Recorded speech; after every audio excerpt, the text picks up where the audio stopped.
Hello friends, my name is Amit. स्वागत करता हूं आपका स्मार्ट कीड़ा यूट्यूब चैनल पर। लास्ट लेक्चर में हमने डिस्कस किए थे फैलेसीज ऑफ वीक इंडक्शन। पूरा सब ग्रुप हमने कंप्लीट किया था। ऑलमोस्ट 14 फैलेसीज अब हम टोटल कर चुके हैं। आज हम 4 और नई फैलेसीज लाए हैं। लगभग 4 तरीके के डिफेक्ट्स देखेंगे आर्ग्यूमेंट में और उनको हम बोलेंगे फैलेसीज ऑफ प्रिजम्पशन। ठीक है, ये देख सकते हैं आप, मैंने यहाँ टाइटल में भी लिखा हुआ है। फैलेसीज ऑफ प्रिजम्पशन करेंगे। लगभग 4 तरीके की फैलेसीज हम देखेंगे, उनका भी नाम यहाँ लिखा हुआ है। Begging the question, complex question, false dichotomy and suppressed evidence. ये 4 तरीके के मेथड्स या इन तरीके के नाम या क्लासिफिकेशंस दिए गए हैं इन डिफेक्ट्स को। फैलेसीज ऑफ प्रिजम्पशन कैसे हो सकती हैं?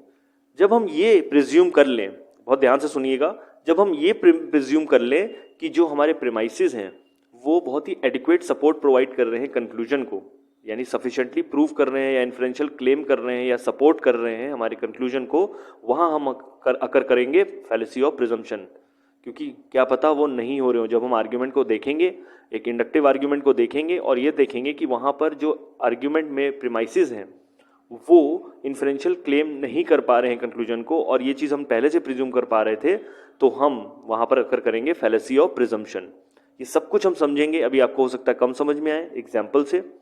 पहली फैलेसी आज हम पहले देखते हैं, उससे आपको थोड़ा सा और क्लियरिटी होगी कि किस तरीके की फैलेसी अकर होने पर हम इसको प्रिजम्पशन के श्रेणी में डालेंगे। ठीक है, चलिए देखते हैं, आगे बढ़ते हैं। बेगिंग द क्वेश्चन आज का पहला फैलेसी होगा।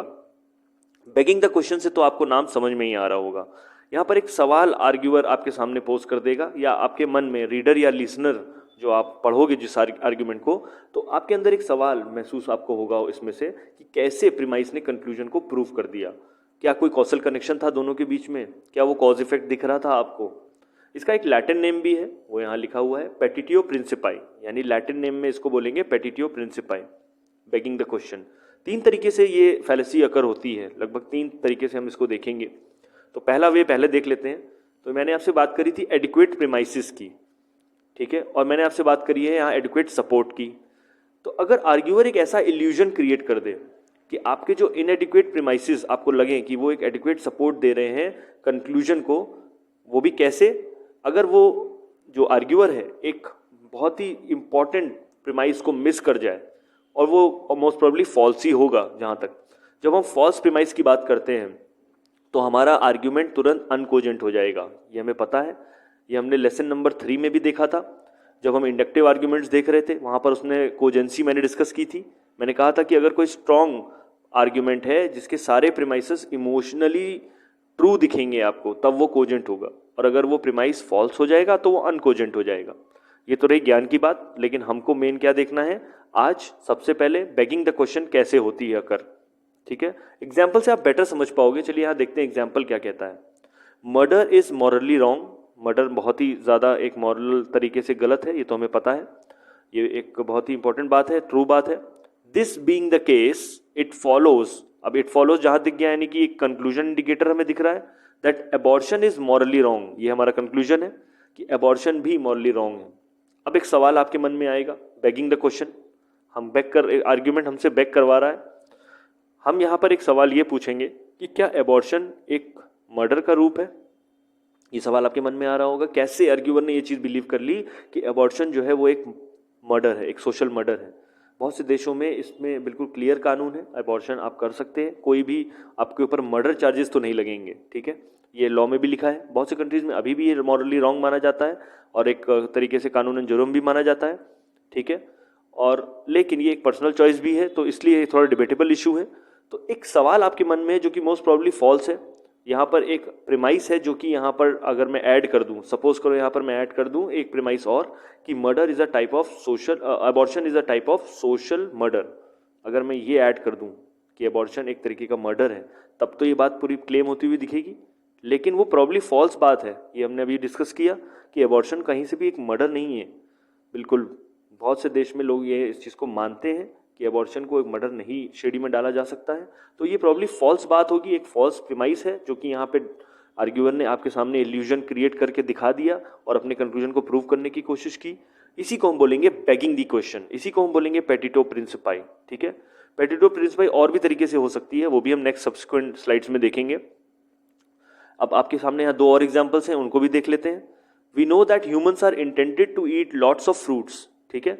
अब यहाँ पर कंक्लूजन ये पोस्ट किया है कि humans are intended to eat lots of fruits, और रीजन क्या दिया है, that human hand and arms are perfectly suited for picking fruit from a tree. क्या ये सफिशिएंट एडिक्वेट प्रीमाइस है इस चीज को प्रूव करने के लिए? ये तो एक पर्सनल चॉइस है, और भी और रीजंस हो सकते थे जो इस बात को प्रूव करते। अब यहाँ पर एक प्रॉब्ली फॉल्स प्रीमाइस हमें यहाँ ऐड करना पड़ेगा, और ये बोलना पड़ेगा कि जो इंसान के हाथ और पैर होते हैं उनको फ्रूट्स खाना अच्छा लगता है। ये प्रॉब्ली फॉल्स बात होगी, बहुत ही कम इंडक्टिव बात होगी, ठीक है। वो हमें यहाँ ऐड करना पड़ेगा। एक सवाल पूछ रहा है ये इस तरीके का आर्ग्यूमेंट, इसी को हम बोलेंगे बेगिंग द क्वेश्चन, ठीक है। चलिए देखते हैं तीसरा। It's obvious that poor in this country should be given hands out from the government. अब कंट्री के अंदर जो पुअर लोग हैं उनको गवर्नमेंट द्वारा हेल्प मिलनी चाहिए। क्यों? After all these people earn less than the average citizen. एक एवरेज सिटीजन से कम पैसे कमाते हैं। अब यहाँ पर एक तरीके का तर्क ये दिया है, क्या गवर्नमेंट का सिर्फ जिम्मेदारी पुअर पीपल के लिए है, बाकी लोगों के लिए नहीं है, एवरेज सिटीजन के लिए नहीं है? क्या और लोगों के लिए उनके ऊपर उसकी जिम्मेदारी नहीं बनती है? जस्ट बिकॉज कि यहाँ पर एक आर्ग्यूअर ने एक मिसिंग प्रमाइस जरूर दे दिया है कि पुअर को पूरा का पूरा हैंड आउट मिल जाना चाहिए। क्यों? क्योंकि वो कमाते हैं एवरेज सिटीजन से कम। बहुत ही क्लियर प्रीमाइस यहाँ मिसिंग है। अगर वो होता, वो भी मोस्ट प्रॉब्ली फॉल्स ही है। तो एक तरीके का कम इंडक्शन देखने को मिल रहा है आपको, एक मिसिंग फॉल्स की प्रीमाइस है यहाँ पर, जिसकी वजह से आप ये कह सकते हैं कि यहाँ पर एक बेगिंग द क्वेश्चन, यानी कि आपने वो कॉसल कनेक्शन तो प्रूव ही नहीं किया। क्यों गवर्नमेंट हैंड आउट दे उन पुअर लोगों को? क्यों?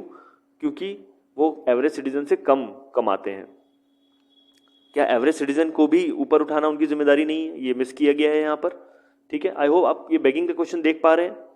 चलिए देखते हैं कि और कौन सा तरीका है जिससे ये फैलेसी अकर हो सकती है। एक और भी तरीका है, वो है ये जो आप देख रहे हैं यहाँ पे। आप अगर यहाँ पर डायग्राम देखो तो मैंने यहाँ सर्कुलर एक तरीके का रीजनिंग बनाया है। जो प्रीमाइस होगा वो कंक्लूजन को स्टेट करेगा और कंक्लूजन रीइंस्टेट कर देगा प्रीमाइस को, यानी घुमा के रीजनिंग देखने को मिलेगी आपको। जो बात प्रीमाइस बोल रहा होगा उसी को थोड़ा सा स्लाइटली डिफरेंट लैंग्वेज में कंक्लूजन भी बोलेगा उस चीज को। चलिए देखते हैं, एग्जाम्पल से समझेंगे, वो ज्यादा बेटर रहेगा। Anyone who preaches revolution has a vision of the future for the simple reason that if a person has no vision of the future, he could not possibly preach revolution. अब यहां पर आप एक तरीके का circular reasoning देख सकते हैं, कोई तर्क नहीं है यहां पर इस बात का। और ऐसा कुछ हम डिडक्टिव रीजनिंग में भी देखते हैं, वहां पर भी सर्कुलर रीजनिंग की फैलेसी हमेशा ही अकर होती है। बट ऑब्वियस ही बात है, हमें करना है, हमें पढ़ाया जाता है तो हम पढ़ते हैं। लेकिन ये चीज आप क्लियरली यहां देख सकते हैं। अब मैं यहाँ पर एक सेंटेंस क्लियरली बोल रहा हूँ कि वो बंदा रेवोल्यूशन प्रीच कर सकता है जिसके पास विजन ऑफ द फ्यूचर है, क्योंकि जिस बंदे के पास फ्यूचर का विजन नहीं होगा वो रेवोल्यूशन नहीं प्रीच कर सकता। बहुत ही सर्कुलर टाइप ऑफ रीजनिंग है, कोई एक तर्क नहीं है, किसी एक दूसरे का लॉजिक आपने नहीं दे पाया आप क्लियरली यहाँ पे। एक तरीके का बेगिंग द क्वेश्चन है, एक तरीके का प्रिजम्पशन है, और जो कि प्रॉब्ली फॉल्स है, इसीलिए इस तरीके का आर्ग्यूमेंट फैलेशियस माना जाता है।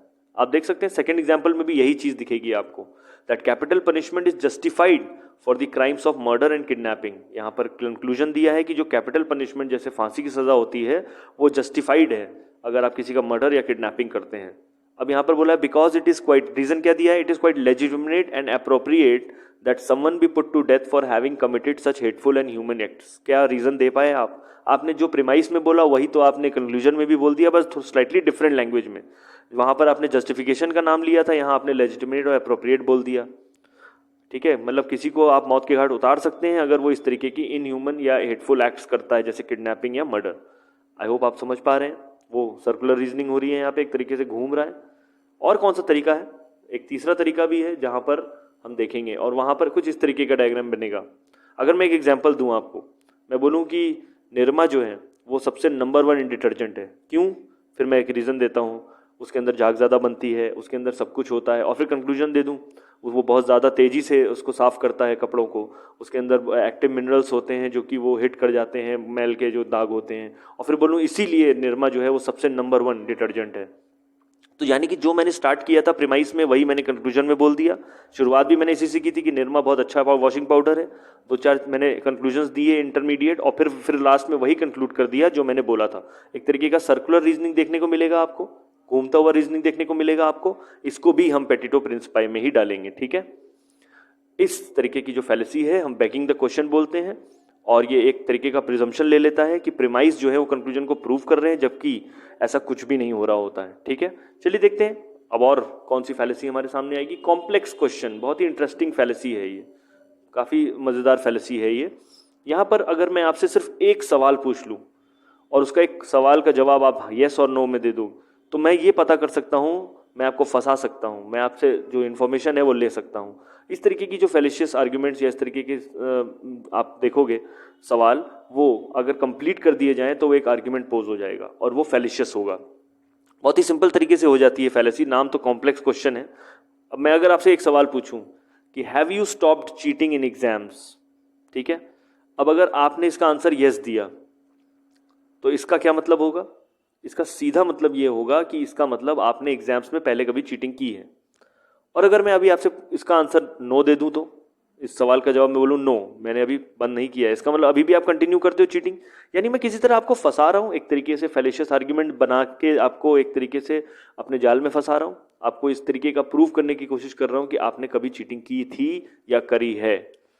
ठीक है, अब आप देखोगे ज़्यादातर कोर्ट रूम प्रोसीजर्स में भी इस तरीके के लीडिंग क्वेश्चंस पूछे जाते हैं, पर वो एक्सेप्शंस हैं। पर इस तरीके की फैलेसी अगर होगी तो उसको हम बोलेंगे कॉम्प्लेक्स क्वेश्चन। बहुत कम देखने को मिलती है, फंसाने वाली फैलेसी है ये। मैंने आपसे पहले भी कहा था, ट्रिक करेंगे इस तरीके के आर्ग्यूमेंट्स आपको। आर्ग्यूमेंट कब बनेगा? जब सवाल के अंदर आप अपना आंसर जोड़ोगे यस या नो में। ठीक है, चलिए देखते हैं आगे। नेक्स्ट फैलेसी कौन सी है? False dichotomy. इसको हम आइदर और फैलेसी भी बोलते हैं, देखिए मैंने यहाँ लिखा भी है, it is also called false bifurcation or either or fallacy. इसमें जो आर्ग्यूअर है आपको ऐसे फंसाएगा जैसे कि आपके पास कोई ऑल्टरनेटिव है ही नहीं। जो आपको ऑल्टरनेटिव दिया गया है बस वही वो प्रिज्यूम करके उसको प्रीमाइस को प्रिज्यूम करके कंक्लूजन वो पोस्ट करेगा। कैसे? देखते हैं एग्जाम्पल से। Either you buy made in India products or you don't deserve to be called देशभक्त। यानी कि आप या तो इंडिया के प्रोडक्ट्स खरीदिए, इंडिया द्वारा बनाए गए प्रोडक्ट्स को खरीदिए, नहीं तो आपको देशभक्त नहीं कहा कहलाया जाएगा। You don't deserve to be called देशभक्त, क्योंकि आपने इंडिया के प्रोडक्ट्स नहीं, मेड इन इंडिया प्रोडक्ट्स आप नहीं इस्तेमाल नहीं किए। अब आपके पास कोई ऑल्टरनेटिव नहीं है, तो अब कंक्लूजन क्या पोस्ट किया है? Yesterday you bought an Apple iPhone, आपने एक एप्पल का आईफोन खरीदा। It is clear you don't deserve to be called देशभक्त। इसका मतलब आप देशभक्त कहलाने लायक इंसान नहीं हो। क्यों? क्योंकि आपने एक एप्पल का आईफोन खरीदा। अब आपके पास कोई ऑल्टरनेटिव नहीं दिया गया है, यहाँ पर किसी तरीके का ऑल्टरनेशन नहीं है, आपको फंसा दिया गया है। Either you buy made in India products or you don't deserve to be called देशभक्त, यानी तीसरा कोई ऑप्शन नहीं है मेरे पास।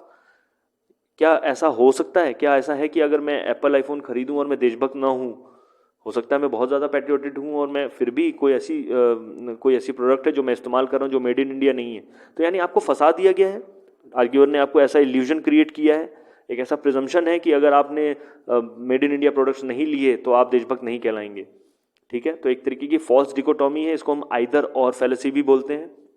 एक तरीके का डिफेक्ट है आपके आर्ग्यूमेंट में जो कि यहाँ दिख नहीं रहा है, बिल्कुल क्लियरली मिसिंग है।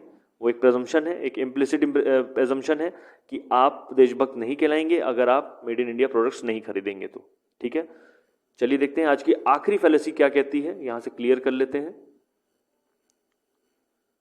बिल्कुल, इसका आखिरी फैलेसी आज जो है उसका नाम है सप्रेस्ड एविडेंस। नाम से ही आपको लग रहा होगा कि जो प्रीमाइस है वो यहाँ पर मिसिंग है, यहाँ पर एविडेंस जो है वो मिसिंग है, पर जो प्रीमाइस जो मिसिंग है वो ट्रू है ना कि फॉल्स। जैसे कि हमने देखा था पेटिटो प्रिंसिपाई में, जो पहला तरीका हमने देखा था, वहां पर एक शेकी प्रीमाइस मिसिंग था जो कि प्रॉब्ली फॉल्स था। जैसे वो मर्डर और एबॉर्शन वाला हमने देखा था कि यहाँ पर एक प्रीमाइस था जो कि फॉल्स हो, जिसके होने के चांसेस पूरे फॉल्स थे, पर यहाँ पर जो प्रीमाइस होगा वो प्रॉब्ली ट्रू होगा, फॉल्स नहीं होगा। चलिए देखते हैं, एडवर्टीजमेंट जैसे होती हैं उसमें भी हम इस तरीके की फैलेसी देखते हैं। अब यहाँ बोला गया है buy a bucket of chicken and have a bag of fun. अब यहाँ पर एक प्रीमाइस मिसिंग है, वो कॉसल कनेक्शन मिसिंग है। अगर मैं यहाँ एक प्रीमाइस दे दूं कि बकेट ऑफ चिकन अगर आप खरीदोगे तो चिकन खा के आपको मजा आ जाएगा, तब तो ये बिल्कुल क्लियर प्रूव होता हुआ दिखता है।